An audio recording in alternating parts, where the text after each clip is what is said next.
دي بقى الأكلة اللي باعملها لأي حد أنا باحبه، أي حد باحبه وعزيز على قلبي لازم أدلّعه وأعمل له الأكلة الحلوة دي. الأكلة دي مهما كلتها في المطاعم دايمًا ما بتعجبنيش، ودايمًا باحس إن هي مايعة، ناقصة مكونات، إن هُم مستخسرين فيها. هنعملها مع بعض النهارده بأبسط طريقة. ده هنا عندي الجمبري زي ما أنتم شايفين كده، منضفاه شايلة السلسلة الرملية وكمان قاصة الشنبات بتاعته اللي بتبقى من فوق دي. خلاص نضفته كويس وغسلته، وبعد كده حطيته في صينية زي ما أنتم شايفين كده. هنركنه على جنب ونجهز مع بعض التتبيلة اللي هنستخدمها في السمك وكمان في الجمبري. عندي هنا فلفل حار على بارد وتوم وليمون وكمان طماطمايه. حطيت عليهم كده شوية من الملح، وبعدين شوية كمان من الكمون وشوية من الكزبرة. هاضرب بقى كل ده مع بعض كويس جدًا لحد ما ننعّمهم في الكبة بالشكل ده. خلاص. وبعد كده هاخد منهم معلقة أحطها على الجمبري، والباقي هاركنه على جنب عشان دي اللي هنتبل بيها السمك. خلاص كده. نكمل بقى مع بعض طريقة الجمبري. هنعمل دلوقتي مع بعض طاجن جمبري حلو جدا، خرافة بجد، طعمه حكاية.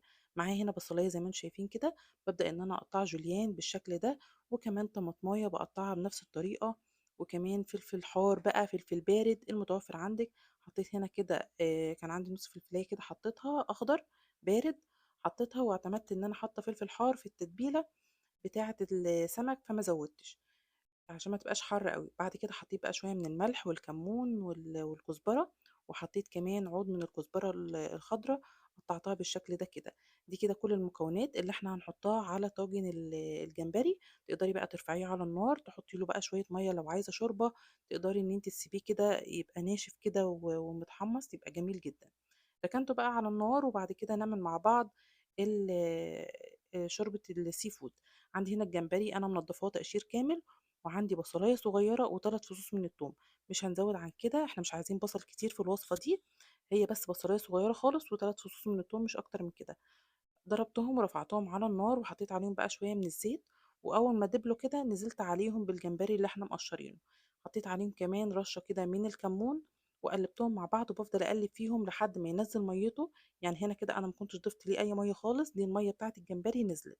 ودي كده الشوربه اللي نزلت من الجمبري التاني. دايما بحب اخد الشوربه بتاعت الجمبري التاني للشوربه بتاعت السي فود، بتفرق في طعمها جدا جدا. خلاص هاسيبهم بقى مع بعض لحد ما يستوي. وده كده الطاجن بعد ما أخدت منه المَيّة اللي كانت نزلت فيه. وده الرز هنا كنت غسلته ونقعته وحطيت عليه الملح والزيت وباسويه على طول. هنا بقى بعد ما الجمبري بتاعي أخد غلوتين كده، باقوم جايبة الكريمة اللباني وبانزل عليه بقى إيه، نزلت عليه حوالي بنُص لتر كده من الكريمة أو كوبايتين من الكريمة، لإن أنا باحبها دسمة وباحبها الكريمة بتاعتها تكون كتيرة شوية.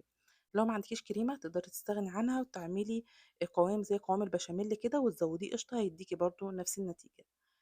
بعد ما حطيت الكريمة زودت بقى كده شوية من الملح، وخلاص كده هديها غلوتين، ونخلي بالنا لأن هي بتفور زي اللبن. نديها غلوتين كده واحنا واقفين قدامها ونطفي عليها. هنا بقى أنا كان عندي سمك دنيس غلفته بالردة، وحطيت الصاجة بتاعتي لحد ما سخنت وطلعت دخان كده. بدأت إن أنا أنزل بالسمك. ما ينفعش نحط السمك والصاجة بتاعتنا تكون باردة، لازم الصاجة بتاعتنا أو الصينية أو الجريل اللي هنعمل فيه لازم يكون سخن كويس قبل ما نحط الحاجات دي. حطيتها بقى كده وسبتها 5 دقايق، باسيبه على كل جنب 5 دقايق، يعني بعد 5 دقايق باقوم قلباه بالشكل ده كده. كل ده على نار عالية. وبعد كده باهدّي عليه، أول ما بياخد اللون ده من الجنبين باهدّي عليه بقى واسيبه كمان إيه 5 دقايق كده والّا حاجة. وفي النُص باوقّفه على البطن شوية بحيث إن هو يكون مستوي كويس من كل الجوانب. نتأكد إزاي بقى إن هو استوى، بنجيب خِلّة أو العصاية بتاعة الشيش طاووق أي حاجة يعني، وبعد كده بندخّلها عند الراس كده. لو طلعت نضيفة بالشكل ده فيبقى كده السمك بتاعنا تمام ومستوي. لو طلع فيها دم أو لون أحمر كده شوية يبقى هو كده محتاج تسوية زيادة. هتسيبيه على النار شوية بس تهدّي النار عشان ما يتحرقش منِّك. دي بقى التتبيلة بتاعتنا اللي إحنا عملناها في الأول. زوّدتها كده شوية من المَيّة عشان تطرّي معايا السمك كده وتخلّيه حلو.